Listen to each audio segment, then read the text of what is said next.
Welcome back to my channel Mou blogs. তোমরা কেমন আছো সবাই? আশা করি ভালো আছো, আমিও ভালো আছি।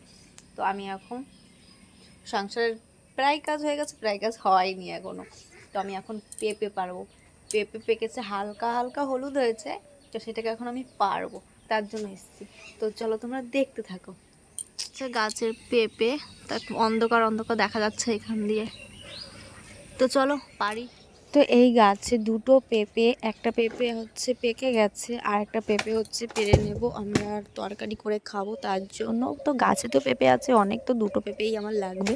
তো একটা পেকে গেছে, তো হালকা পেকেছে, ওটা যদি পাখির চোখে পড়ে ভাই পাখিতে খেয়ে ফেলবে। পাখির জন্য পাকা পেঁপে আমাদের খাওয়া হয় না, তো তার জন্য এখন তাড়াতাড়ি করে আমি পেরে নিচ্ছি পেঁপেগুলো।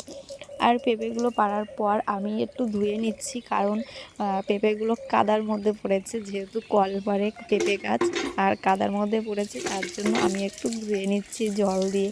আর একটা পেঁপে দেবো হচ্ছে মার কাছে, মা ওই পাশে সবজি কাটছে, মার কাছে দিয়ে আসবো, মা সবজিটা কেটে নেবে। এই দেখো দুটো পেঁপে, তো একটা একটু হলুদ হয়েছে আর একটা কিন্তু এখনও হলুদ হয়নি, ওটা কাঁচাই আছে। আর কাঁচাটা আমি এখন মার কাছে দিয়ে আসবো। তো তারপরে দিয়ে আসার পরে এখানে কটা বাসন আছে, সেগুলো ধুয়ে নিচ্ছি।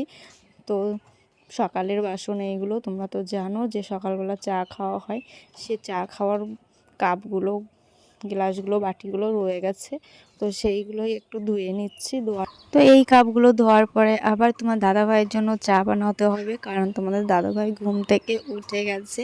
তো এই ধুতে ধুতে আবার তোমার দাদাভাইয়ের জন্য চা, তো সকালবেলার থেকে যে কতবার চা হয় তা ঠিক নেই। আর এইখানে দেখো ধুচ্ছি তাড়াতাড়ি করে, যেহেতু তোমাদের দাদাভাই ব্রাশ করতে গেছে। আর এইখানে দেখো আমি চা বানাচ্ছি, আর পাশে ভাতের হাঁড়িটাও রেখে দিয়েছি, কারণ একসঙ্গে এখন ভাতটাও বসিয়ে দেবো, কারণ বেলাটা অনেকটাই হয়ে গেছে আর খিদেও পাচ্ছে। তো ছেলেকে তো টিউশনিতে পাঠিয়ে দিয়েছি, ও টিউশনিতে চলে গেছে খেয়ে দিয়ে। তো ওর আবার স্কুলে যাবে টিউশনি করে। আর এখানে দেখো আমার চাটা হয়ে গেছে, ভাতের হাঁড়িটাও বসিয়ে দিয়েছি। আর এই চাটা হচ্ছে মা আর হচ্ছে তোমাদের দাদাভাই খাবে, আমি আর এখন চা খাবো না, কারণ অনেকটা বেলা হয়ে গেছে। এত বেলায় চা খেলে পরে আর ভাত খাওয়া যায় না, তার জন্য এখন আমি আর চা খাবো না। তো তোমাদের দাদাভাইকে আর মাকেই দিয়ে আসি চাটা। তো চলো, তারপরে দেখো এনেছি চাল, তো চালটা এনে ধুয়ে আবার বসাবো। আর আজকে আমি সিদ্ধ ভাতই করবো। সিদ্ধ ভাতে থাকবে হচ্ছে আলু, বেগুন সিদ্ধ আর হচ্ছে ডিম সিদ্ধ, ব্যাস আজকে একটুখানি থাকবে, আর কিছু করব না, কারণ সকালবেলা অত কিছু লাগে না, সকালবেলা একটু কিছু হলেই হয়ে যায়, আবার না খেলেও চলে। কিন্তু কি বলো তো, কাজ করতে করতে খিদে পেয়ে যায়, তার জন্য একটু খেতে হয়, নাহলে ভাই সহ্য করতে পারবো না না খেয়ে। তো এখানে আমি বেগুনগুলো কেটে নিচ্ছি, আর এই বেগুনগুলো হচ্ছে আমাদের গাছের, কোনো সার ছাড়াই। কচি কচি বেগুন সিদ্ধ খেতে বেশ মজাই লাগে, তাও হচ্ছে শুকনো লঙ্কা দিয়ে পেঁয়াজ দিয়ে মাখা করলে বেশ মজাই লাগে।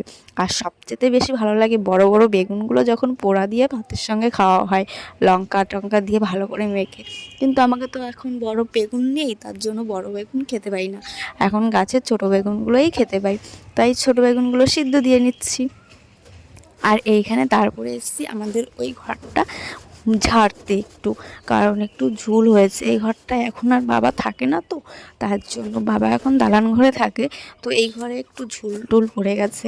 আর যে ঘরে থাকা হয় সে ঘরে তো এমনিতেই ঝুল পড়ে যায়, আর যে ঘরে থাকা হয় না তাহলে বোঝো তার কী অবস্থা হতে পারে, তার জন্য এই ঘরটা একটু ঝুল ঝেড়ে নিচ্ছি।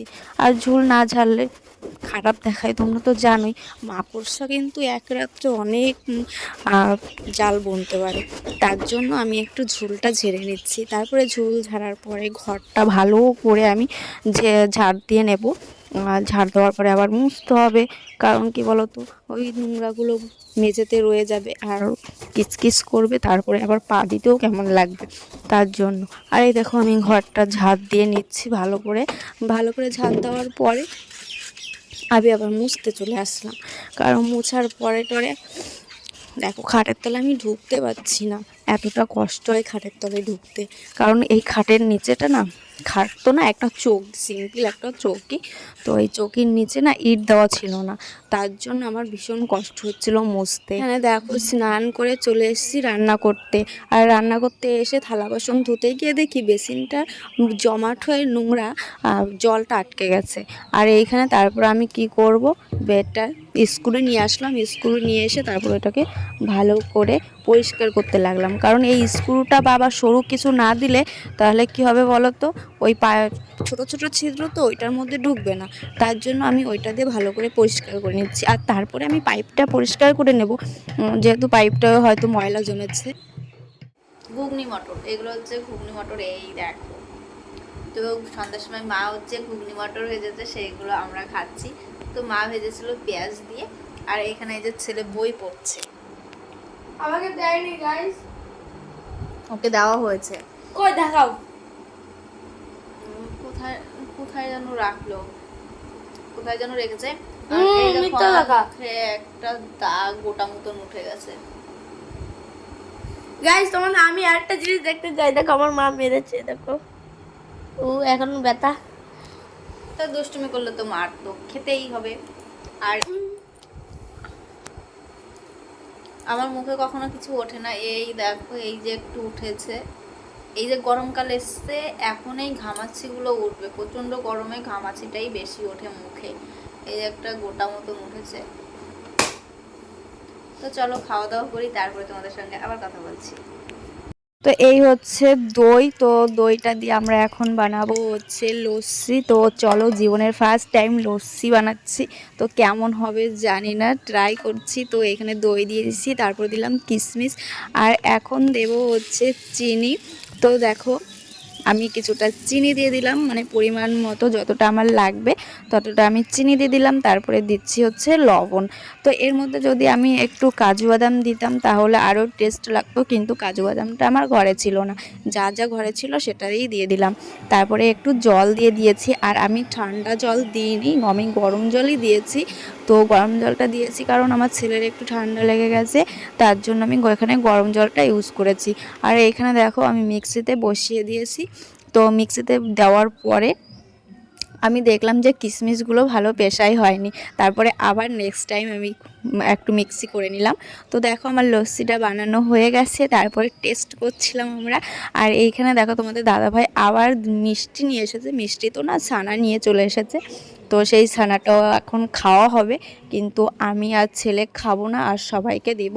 আর দেখো তারপরে খাওয়া দাওয়ার পরে আমি বাদাম আর ছোলা ভিজাতে চলে এসেছি, কারণ এটা সবার জন্য বাড়ির, ও ছেলের জন্য, মেনও তো ছেলের জন্য, কিন্তু আমরা বাড়ির সবাই খাই। তো চলো, ভিডিওটা যদি তোমাদের ভালো লাগে like comment share and subscribe করে দেবে, আর যারা ফেসবুক থেকে দেখছো তারা ফলো করে নেবে, আর ভিডিওটা যদি ভালো লাগে সাবস্ক্রাইব করে দেবে। তো এইখানে দেখো আমি ছোলাগুলো ভালো করে ধুয়ে ধুয়ে নিচ্ছি, কারণ কি বলো তো, ছোলার গায়ে প্রচণ্ড নোংরা থাকে, আর এই নোংরাগুলো বার করে নিচ্ছি ভালো করে, কারণ এই ছোলা ভিজানো জলটা আমার ছেলে সকালবেলা খাবে, কারণ ওকে দেওয়া হবে এই ছোলা ভিজানো জলটা। জলটা খেলেও প্রচুর উপকার আছে, তার জন্য আমি ছোলা ভিজানো জলটা ছেলেকেই দেব। তো চলো, এই দেখো ছোলা আমি ভিজিয়ে রেখেছি, তো রাতটা কাটুক, তারপরে ছেলেকে ভোরবেলা দেবো খেতে, ভোরবেলা তো না, সকালবেলা। তো চলো, ভিডিওটা আর টানছি না, ভিডিওটা আজ এই পর্যন্তই, নেক্সট ভিডিওর জন্য অপেক্ষা করো। আর সবাই ভালো থেকো, সুস্থ থেকো, সবাইকে টাটা।